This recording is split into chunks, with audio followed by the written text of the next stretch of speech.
Hi, ഞാൻ Leo market എന്ന YouTube ചാനലിലേക്ക് എല്ലാവർക്കും സ്വാഗതം. ഇന്ന് നമ്മൾ പരിശോധിക്കാൻ പോകുന്നത് ഭാവിയിൽ വലിയ വളർച്ചാ സാധ്യതയുള്ള നമുക്ക് വലിയ പ്രതീക്ഷ വെക്കാവുന്ന ഒരു ഹോസ്പിറ്റൽ സ്റ്റോക്കാണ്.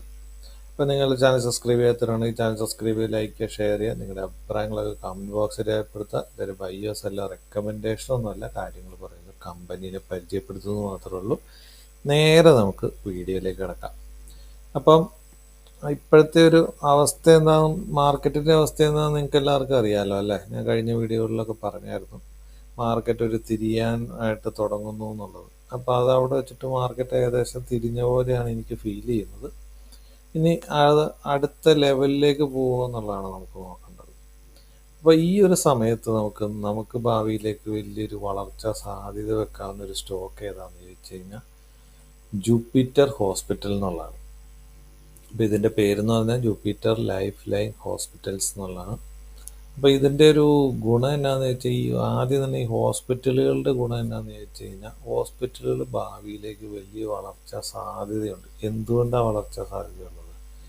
ഇന്ത്യ ആണെങ്കിൽ ഇപ്പോൾ ഒരു വലിയൊരു സാമ്പത്തിക ശക്തിയായിട്ട് മാറാൻ വേണ്ടി തയ്യാറെടുത്തുകൊണ്ടിരിക്കുക. അപ്പോൾ അങ്ങനെ ഒരു അവസ്ഥയിൽ എന്തൊക്കെയാണ് സംഭവിക്കുന്നത്? ഇന്ത്യയുടെ റോഡ് റെയിലൊക്കെ വികസിക്കുന്നു. അപ്പോൾ ഈ റോഡ് റെയിൽ വികസിക്കുമ്പോൾ പുതിയ കമ്പനികൾ ഇന്ത്യയിലേക്ക് വരുമ്പോഴത്തേന് എന്താ, ആ ഏരിയകളിലും റോഡ് വികസിച്ച ഏരിയയിലൊക്കെ എന്താ സംഭവിക്കുന്നത്? പുതിയ ബിസിനസ്സുകൾ തുടങ്ങും. അപ്പോൾ ആ ഏരിയയിലുള്ള ആൾക്കാർക്ക് വരുമാനം കിട്ടും. ആ വരുമാനം കിട്ടുമ്പോൾ എന്താ സംഭവിക്കുന്നത്? ഇവരൊക്കെ അവരുടെ ഹെൽത്തും അവരുടെ സാമ്പത്തിക ശക്തിയൊക്കെ കൂടുന്നതിനനുസരിച്ച് അവരുടെ ജീവിത നിലവാരം ഉയരുമ്പോഴാണ് അവർ നല്ല നല്ല ഹോസ്പിറ്റലുകളിലേക്ക് ചെല്ലും. അപ്പം നമ്മുടെ ആ വരുമാനം കൂടുന്നതിനനുസരിച്ചാണല്ലോ നമ്മൾ നല്ല നല്ല ഹോസ്പിറ്റലിലും നല്ല നല്ല ചികിത്സയും കൂടിയ ലെവലിലുള്ള ചികിത്സയും ആധുനിക ചികിത്സകളൊക്കെ തേടിയെത്തുന്നത്. അപ്പം അങ്ങനെ വരുമ്പോഴത്തേനും ഇന്ത്യയുടെ ഒരു ഒരു വളർച്ച എന്ന് പറഞ്ഞാൽ നമ്മൾ പ്രതീക്ഷിക്കുന്നതിൻ്റെ അപ്പുറത്തേക്ക് പോകാനാണ് ചാൻസ് കൂടുതലാണ്. ഈ ഹോസ്പിറ്റലുകളൊക്കെ വളരെ വലിയൊരു വളർച്ചാ സാധ്യതയുണ്ട്. ഇത് കൂടാണ്ട് എന്താ ഒരു സംഭവം ഉള്ളത്? നമ്മൾ ഏതെങ്കിലും ഹോസ്പിറ്റലിൽ പോയി കഴിഞ്ഞാൽ എനിക്ക് ഇത്രയും വിലയുടെ ചികിത്സ വേണ്ട, ഇത്രച്ച് താത്തി മതി എന്നും പറഞ്ഞുകൊണ്ട് നമ്മൾ പേശാനൊന്നും നിൽക്കില്ലല്ലോ. അവർ പറയുന്നത് എന്താണോ അതാണ് അവരുടെ ചികിത്സ, അവർ പറയുന്നത് എന്താണോ അതാണ് അവരുടെ തുക. അങ്ങനത്തെ കാര്യങ്ങളൊക്കെ എന്തെന്നാ അവർ നമ്മളല്ല തീരുമാനിക്കുന്നത്. നമ്മൾ പേശാനായിട്ട് അവിടെ ഒന്നും ഇതില്ല. അവർ പറയുന്നത് എന്താണ് അപ്പം തന്നെ നമ്മൾ ചെയ്യും. അത് കൂടാണ്ട് എന്താ, ഇപ്പോൾ ഒരു ഗുണം എന്നാന്ന് വെച്ചാൽ ഇൻഷുറൻസുകളൊക്കെ കൂടുതലുണ്ട്. അപ്പം നമുക്ക് ഇത് കൂടാണ്ട് ഹോസ്പിറ്റലിൽ നിന്ന് വലിയ ചിലവ് കൂടാണ്ടും നമുക്ക് വലിയ എക്സ്പെൻസ് വരാത്ത രീതിയിലുള്ള ഒരുപാട് ഓപ്പർച്യൂണിറ്റികളും ഇതുണ്ട്. അതൊക്കെ മൊത്തത്തിൽ നോക്കുമ്പോൾ എന്തോന്നാലും ഈ ഒരു ഹോസ്പിറ്റൽ സെക്ടറിന് എന്തോന്നാലും വലിയൊരു വളർച്ചാ സാധ്യത കാണുന്നുണ്ട്. ഇത് പ്രത്യേകിച്ചൊരു പതുക്കെ ഒരു ചെയിനായിട്ട് വളർന്ന് വന്നുകൊണ്ടിരിക്കുന്ന ഒരു ഇതാണ്. അപ്പോൾ ഇവിടെ എഴുതിയിട്ടുണ്ട്, അതിൻ്റെ ലൊക്കേഷൻ ഏതൊക്കെയാണെന്ന് ഇവിടെ എഴുതി വെച്ചിട്ടുണ്ട്. ഇനിയും ഒരുപാട് വളർച്ചാ സാധ്യത കാണുന്ന ഒരു ഇതാണ്. ഇതിൻ്റെ സ്പെഷ്യാലിറ്റീസൊക്കെ എന്തൊക്കെയാണെന്ന് ഇവിടെ എഴുതി വെച്ചാൽ ഞാൻ വിശദമായിട്ട് പറയുന്നൊന്നുമില്ല. പിന്നെ ഇതിൻ്റെ സൈറ്റൊക്കെ എടുത്ത് നോക്കുകയാണെങ്കിൽ ഓരോ വീഡിയോസും കാര്യങ്ങളും ഇവരൊക്കെ ചെയ്യുന്ന എന്താണ്, അങ്ങനത്തെ കേസുകളൊക്കെ ഇതിൻ്റെ അകത്ത് പറയുന്നുണ്ട്. അതൊക്കെ നിങ്ങളെടുത്ത് വായിച്ച് നോക്കുക കേട്ടോ. ഇനി നമുക്ക് നോക്കാനുള്ള തന്നെ നമുക്ക് ഇതിൻ്റെ ഫണ്ടമെൻ്റലായിട്ടുള്ള കാര്യങ്ങളല്ലേ, അതാണ് നമുക്ക് ഇമ്പോർട്ടൻസ്. അപ്പം ഇതൊരു മൾട്ടി സ്പെഷ്യാലിറ്റി ഹോസ്പിറ്റലാണ്. ഭയങ്കര ഒരു വലിയ ആധുനിക ചികിത്സയൊക്കെ ഉള്ള ഒരു ഹോസ്പിറ്റൽ കൂടിയായിട്ടാണ് എനിക്ക് മനസ്സിലാക്കാൻ സാധിച്ചത്. അപ്പോൾ ഇതിൻ്റെ അകത്ത് നോക്കിയപ്പോൾ NSEയിലും BSEയിലും ലിസ്റ്റ് ചെയ്തേക്കുന്ന ഒരു കമ്പനിയാണ്. 8,800 കോടിയുടെ ഒരു സ്മോൾ ക്യാപ്പ് കമ്പനിയാണ്. ആദ്യം തന്നെ സ്മോൾ ക്യാപ്പിൻ്റെ ഒരു പ്രശ്നം കൂടി പറഞ്ഞു പോവാം.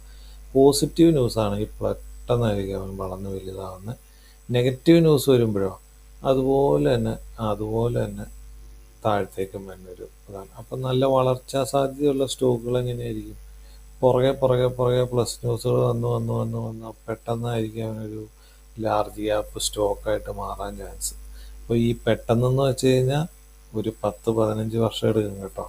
അപ്പോൾ ഈ കാലയളവെന്ന് പറയുമ്പോൾ നമ്മളെ സംബന്ധിച്ച് വലിയൊരു കാലയളവാണെങ്കിലും അതൊരു കമ്പനീനെ സംബന്ധിച്ച് ഒരു ചെറിയ കാലയളവാണ്.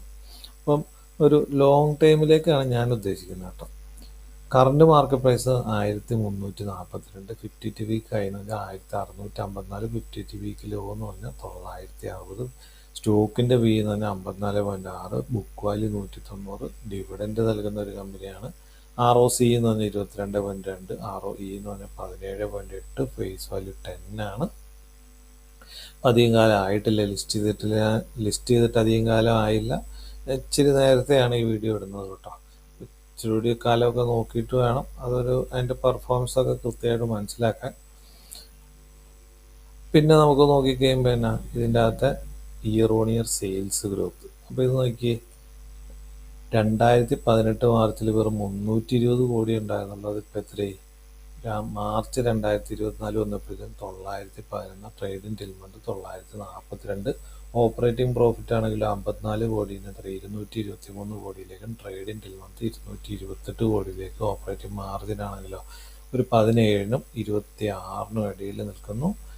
പിന്നെ നെറ്റ് പ്രോഫിറ്റ് നോക്കിക്കഴിയുമ്പോൾ 30 കോടിയിൽ നിന്ന് 152 കോടിയിലേക്കും, ട്രേഡിംഗ് ടിൽമെൻറ്റ് 162 കോടിയിലേക്കാണ് വന്നേക്കുന്നത്. പിന്നെ നോക്കുമ്പോൾ റിസർവ് ആണെങ്കിലോ 147 കോടിയിൽ നിന്ന് എത്രയായി? 1180 കോടിയിലേക്കും വന്നേക്കുന്നത്. കടമാണെങ്കിലോ വന്ന് സീറോയിലേക്ക് വന്നേക്കുന്നത്. കടം മൊത്തം സീറോ ആക്കി. 322 കോടി വരെ മാർച്ച് 2022 കൂടിയായിരുന്നു. അവിടുന്ന് എത്രയായി? നേരെ സീറോയിലേക്കാണ് വന്നേക്കുന്നത്. അതൊരു സ്മോൾ ക്യാപ്പ് കമ്പനീനെ സംബന്ധിച്ച് വളരെ വലിയൊരു പോസിറ്റീവാണ്. കാരണം എന്ന് വെച്ചാൽ എടുക്കാൻ പറ്റാത്തൊരു സംഭവമാണ്. നമുക്ക് എടുത്ത് തലയിൽ വെച്ച് കഴിഞ്ഞാൽ വലിയൊരു ഭാരം, നമ്മുടെ നീക്കത്തെ ഭയങ്കരമായിട്ട് എഫക്റ്റ് ചെയ്യുന്ന ഒരു സംഭവമാണ് ഈ കടമെന്ന് പറഞ്ഞാൽ. അത് ഏതൊക്കെയാലും ഈ കമ്പനിക്ക് ഇല്ല എന്നുള്ളതാണ് പറയാനുള്ളത്. പിന്നെ നമുക്ക് നോക്കുമ്പോൾ പ്രൊമോട്ടറുടെ ഷെയർ ഹോൾഡിങ്, അത് 2023 സെപ്റ്റംബറിലെ 40.91, അതിപ്പോഴും അങ്ങനെ തന്നെ വയ്ക്കുന്നു, 40.91. FIS ആണെങ്കിലോ 6.06 ചെറുതായിട്ട് സ്ട്രൈക്ക് കൂട്ടിയേക്കണം. DIS ആണെങ്കിലോ 12.69 13.85 ചെറുതായിട്ട് സ്ട്രൈക്ക് കൂട്ടിയേക്കണം. പബ്ലിക്കിൻ്റെ കയ്യിലാണെങ്കിൽ 39.18 കാണുന്നത്. ഇതിപ്പോൾ ഞാനിപ്പോൾ ലിസ്റ്റ് ചെയ്തിട്ട് അധികം കാലം ആയിട്ടില്ല. ഇപ്പോൾ നമ്മൾ ഇച്ചിരി കാലം നോക്കണം കേട്ടോ. ഈ FIS DISൻ്റെ പൊസിഷൻ എങ്ങനെയാണ് വന്നത്, പ്രൊമോട്ടറുടെ ഷെയർ ഹോൾഡിങ് എങ്ങനെയാണ് വന്നത് എന്നുള്ളത് കുറച്ച് കാലം കൂടി നോക്കാനുണ്ട് കേട്ടോ. പിന്നെ നമുക്ക് അതിൻ്റെ അകത്ത് ചാർട്ട് നോക്കാം. അപ്പോൾ ഇത് വീക്കിലി ചാർട്ടാണ് കേട്ടോ. ഇപ്പോൾ ലിസ്റ്റ് ചെയ്ത ആ ഒരു ദിവസത്തെ ഒരു ക്യാൻഡിൽ മോളിയൊക്കെ വലിയൊരു ഓളിയാണ് കണ്ടേക്കുന്നത്. അത് കഴിഞ്ഞിട്ട് പിന്നെ എന്താ സംഭവിച്ചേക്കണേ? അത് ഹയർ ഹൈ ഫോർമേഷൻ. ഇവിടെ വെച്ചിട്ട് വലിയൊരു ജമ്പ് വന്നു. ആ ജമ്പിനനുസരിച്ച് വലിയൊരു സെല്ലിങ് വന്നു. പക്ഷെ ഈ ഒരു ട്രെൻഡ് ലൈനിൽ വന്ന് സപ്പോർട്ട് എടുത്ത് വീണ്ടും മുകളിലേക്ക് പോകാൻ ശ്രമിക്കുന്നു. അപ്പോൾ ഈ ഒരു ട്രെൻഡ് ലൈൻ എന്ന് പറഞ്ഞാൽ നിർണായക ട്രെൻഡ് ലൈനാണ്. പിന്നെ ലിസ്റ്റ് ചെയ്തതിൻ്റെ താഴത്തേക്ക് ആ ഒരു പ്രൈസിന് താഴത്തേക്ക് ഇതുവരെ പോയിട്ടില്ല. ഇനി എങ്ങനെയാണ് പോകണമെന്നും അതിൻ്റെ കുറച്ച് നാൾ കൂടി നോക്കിയാൽ മാത്രമാണ് നമുക്കത് കൃത്യമായിട്ട് മനസ്സിലാവുള്ളൂ. ഇപ്പോൾ നമ്മൾ നോക്കിക്കഴിയുമ്പോൾ ഇതിൽ നിന്ന് ഹയർ ഹൈ ഫോർമേഷനാണ് നിലവിൽ വന്നേക്കുന്നത്. ഇതിൻ്റെ അകത്തൊരു സപ്പോർട്ട് നമ്മൾ നോക്കിയാൽ ഇപ്പോഴത്തെ ഒരു റെസിസ്റ്റൻസ് എന്ന് പറഞ്ഞു കഴിഞ്ഞാൽ 1394 ഏരിയയിലാണ് റെസിസ്റ്റൻസ് ഉള്ളത്.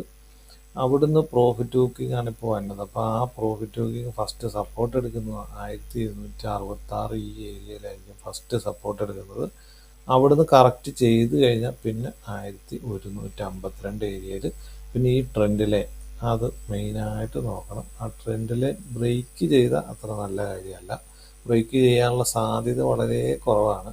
ഒരു 90% ഈ ഒരു 1266 ഏരിയയിൽ സപ്പോർട്ട് എടുക്കാനായിട്ട് ചാൻസ് കൂടുതലാണ്. അല്ലെങ്കിൽ ഇങ്ങനെ കൺസോളിഡേഷൻ ചെയ്ത് വന്ന് ഈ ട്രെൻഡ് ലൈനെ ഏതെങ്കിലും ഒരു ഏരിയ വന്ന് മുട്ടിയിട്ട് മുകളിലേക്ക് കയറി പോകാനാണ് ചാൻസ്. എന്നിട്ട് റെസിസ്റ്റൻസ് ആയ 1394 ബ്രേക്ക് ചെയ്ത് മുകളിലേക്ക് പോയാലോ പിന്നത്തെ ഒരു വലിയ റെസിസ്റ്റൻസ് പറഞ്ഞാൽ 1654 ആയിട്ടുള്ള ഏറ്റവും വലിയ വിലയായിട്ടുള്ള ആ വില, അത് മറികടന്ന വലിയ റാലി നമുക്ക് പ്രതീക്ഷിക്കാം. എങ്ങനെ വന്നാലും അടുത്തൊരു 10, 15, 20 കൊല്ലത്തിനുള്ളിൽ തന്നെ നമുക്കൊരു 10,000% റിട്ടേൺ പ്രതീക്ഷിക്കാവുന്ന ഒരു സ്റ്റോക്കാണ്. അതാണ് ഞാൻ പ്രതീക്ഷിക്കുന്നത് കേട്ടോ. കാരണം പ്രത്യേകിച്ച് ഹോസ്പിറ്റൽ സ്റ്റോക്കുകൾ നമ്മുടെ ജീവിത നിലവാരം ഉയരുന്നതിനനുസരിച്ച് ഈ ഹോസ്പിറ്റലിൻ്റെ വരുമാനം കൂടും. പിന്നെ ഈ ഹോസ്പിറ്റൽ ശൃംഖലയായിട്ട് ഇങ്ങനെ വളർന്ന് പതുക്കെ വളർന്ന് മൊത്തമായിട്ട് വലിയൊരു വളർച്ചാ സാധ്യതയും ഞാൻ കാണുന്നുണ്ട്. പുതിയ പുതിയ ഹോസ്പിറ്റലുകൾ, ചെയിനുകൾ ഇങ്ങനെ വന്ന് വന്ന് ഭാവിയിൽ നമുക്ക് മൊത്തമായിട്ട് ഒരു കാണാൻ പറ്റുന്ന ഒരു ഹോസ്പിറ്റലായിട്ട് ഫീൽ ചെയ്യുന്നു. പ്രത്യേകിച്ച് ഒരു കടം ഇല്ലാത്തൊരു ഹോസ്പിറ്റൽ. അപ്പം അങ്ങനെയൊക്കെ വരുമ്പോഴത്തേനും നമുക്കൊരു വലിയൊരു സാധ്യതയാണ് കാണുന്നത്. അപ്പം ഇതൊക്കെ വരുന്നുണ്ടോ ഇല്ലയോ എന്ന് അറിയുന്നത് എങ്ങനെയാണ്? നമ്മൾ സ്വന്തമായിട്ട് ഈ ഹോസ്പിറ്റലിൻ്റെ റിസൾട്ടുകളും അതിൻ്റെ ഹോസ്പിറ്റലിൻ്റെ മാനേജ്മെൻറ്റുകൾ പുറത്തുവിടുന്ന റിപ്പോർട്ടുകൾ, പിന്നെ ഓരോ ഇടവേളയ്ക്ക് ശേഷം എന്തുണ്ടാകണം, പുതിയ പുതിയ ഹോസ്പിറ്റൽ ചെയിനുകൾ വരുന്നുണ്ടോ, അങ്ങനെയുള്ള വന്നാലേ ആ ഒരു കമ്പനിക്ക് വളർച്ചാ സാധ്യതയുള്ളൂ. ഈ ഒരു വളർച്ചാ സാധ്യത ഇവർ ഉപയോഗപ്പെടുത്തുന്നുണ്ടോ, ആ ഒരു ബെനിഫിറ്റായിട്ട് ആ ഒരു വളർച്ചയിൽ ആ കമ്പനി പങ്കെടുക്കുന്നുണ്ടോ എന്നുള്ളത് നമുക്കറിയുന്നത് നമ്മൾ ഈ കമ്പനിയുടെ എല്ലാ കാര്യങ്ങളും പുറകെ നടന്ന് പഠിക്കണം എന്നുള്ളതാണ്. അപ്പോൾ പഠിക്കൽ ആദ്യത്തെ കാലത്തൊക്കെ ഇച്ചിരി ബുദ്ധിമുട്ടുണ്ടാവും.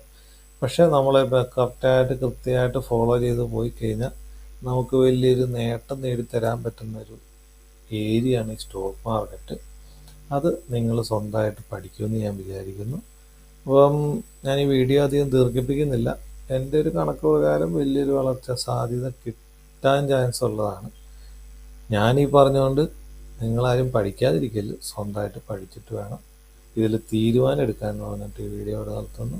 ഇതൊരു ബയ്യോ സെല്ലോ റെക്കമെൻഡേഷനൊന്നുമല്ല, കാര്യങ്ങൾ പറഞ്ഞ് കമ്പനീനെ പരിചയപ്പെടുത്തുന്നത് മാത്രമേ ഉള്ളൂ.